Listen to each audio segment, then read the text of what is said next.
उदयपुर नगर निगम द्वारा करीब 250 गायों को केवड़े की नाल में छोड़कर मौत के घाट उतारने के मामले में शुक्रवार को जनता सेना ने जिला कलेक्टर को ज्ञापन दिया।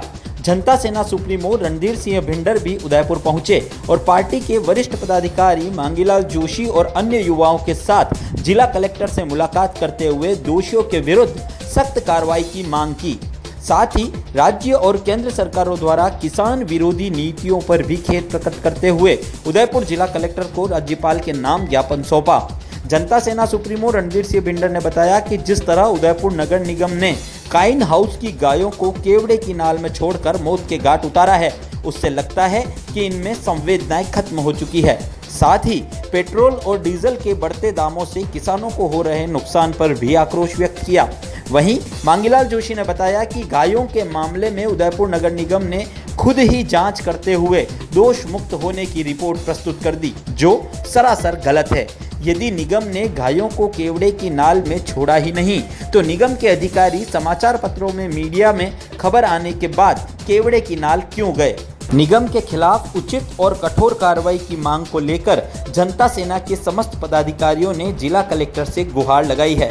जनता सेना की तरफ से 2 ज्ञापन आज हमने माननीय जिलाधीश को दिए हैं। एक तो नगर परिषद का जो कांजी हौद है उसमें जो जिन गायों को रखी गई थी उनमें से करीब 200-250 गायें अपने इस जंगल में छोड़ दी गई और वो गायें मारी गई क्योंकि जंगली जानवर उनको खा गए। विस्तृत बात आपको पंकज जी बता देंगे। इसी तरह से दूसरा ज्ञापन जो हमने दिया है वो किसानों को लेकर के दिया है और किसानों की जो समस्या है उसके बारे में भी हमारे किसान मोर्चे के जो प्रदेश अध्यक्ष है वो आपको विस्तृत में बताएंगे। रूप जी बता दो आप एक बार। ऐसा है कि किसानों की समस्याएं ये है कि अभी डीजल का भाव करीब 10 रुपये बढ़ गया है। ट्रैक्टर से जो खेती कर रहे हैं किसान उनके लिए समस्या ये हुई है कि इस साल में करीब 1 लाख रुपए का ज़्यादा पेमेंट उनको करना पड़ेगा। किसान को सुविधाएं सरकार कुछ नहीं दे रही है और दोनों सरकारें एक दूसरे के ऊपर दोषारोपण कर रही है। कोई भी सरकार हो निर्णय ले और किसानों को राहत दिलाए। केंद्र सरकार के अंडर में सब कुछ है, वो करे, इस पर कोई कार्रवाई करे और सरकार राजस्थान सरकार को भी कहे कि भाई आप किसी तरह से इसकी रेट को डाउन करो। दूसरा जो बात है, वसुंधरा राजे जी की सरकार में किसानों को 10,000 रुपये की राहत दी गई थी बिजली के बिलों में। इस सरकार ने उसको भुला दिया है। इस कोरोना काल में राहत देनी चाहिए थी, उस राहत को एक तरह से आप खा गए। दूसरी तरफ जो पशु आहार है उसकी रेट बढ़ा दी और दूध की रेट कम कर दी। तो ये किसानों को उपहार जो सरकारें दे रही है इस कोरोना काल में, उसकी बात हम राज्यपाल तक पहुंचाना चाहते हैं और चाहते हैं कि किसानों को इसमें रिलीफ मिले। इसी तरह से जो गायें कांजी हाउस में अपने यहाँ पे उदयपुर नगर परिषद में रखी गई उसके लिए एक बड़ा बजट रखा गया है, उनके चारे की व्यवस्था के लिए, उनके पानी की व्यवस्था के लिए, उसके बांटे की व्यवस्था के लिए। लेकिन वो सब कुछ उस बात पर जाके ख़त्म हो जाता है कि वो गायें बची नहीं। उन गायों को जैसे ही वो थोड़ा बहुत बीमार होती है उनको ले जाकर जंगल में छोड़ दिया गया और वहाँ पर जंगली जानवर उनको खा गए। तो इसकी पूरी जांच होनी चाहिए। अब जांच के लिए इन्होंने खुद की एक कमेटी बना ली, उसने 2 घंटे में जांच रिपोर्ट भी दे दी। तो ऐसा कभी होता है क्या? जांच हो, निश्चित रूप से जो आरोप लगाने वाले हैं उनका भी एक आदमी उनमें साथ हो और उसकी जाँच विस्तृत रूप से हो, एक सरकारी अधिकारी भी उसमें शामिल हो, तब जा कर के उस बात को मानेंगे। तो जो लोग गाय के नाम पर सत्ता में आ जाते हैं और सत्ता में आने के बाद गाय को, किसान को भूल जाते हैं, उन लोगों को चेतावनी देने के लिए हम लोगों ने ये ज्ञापन दिया है। और अभी लॉकडाउन का समय है, लॉकडाउन ख़त्म होगा उसके बाद हम बताएंगे कि जनता कितनी इससे परेशान है और जनता की क्या क्या कठिनाई है और जनता में कितना आक्रोश है, वो सबके सामने आ जाएगा।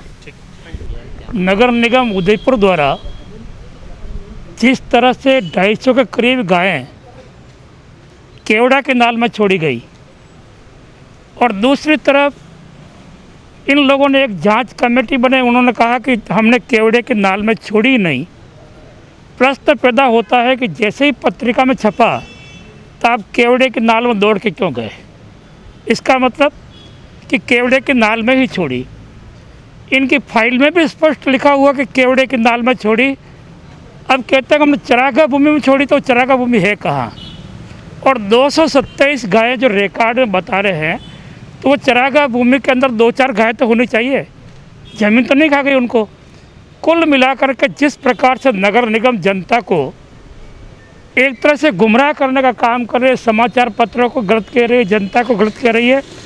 आप इतने वास्तव में निर्दोष हैं तो एक निष्पक्ष जांच कमेटी के लिए प्रशासन को या सरकार को लिखते, उसमें पक्ष विपक्ष प्रेस वाले और बाकी सामाजिक संस्थाओं के लोग भी होते तो दूध का दूध और पानी का पानी हो जाता।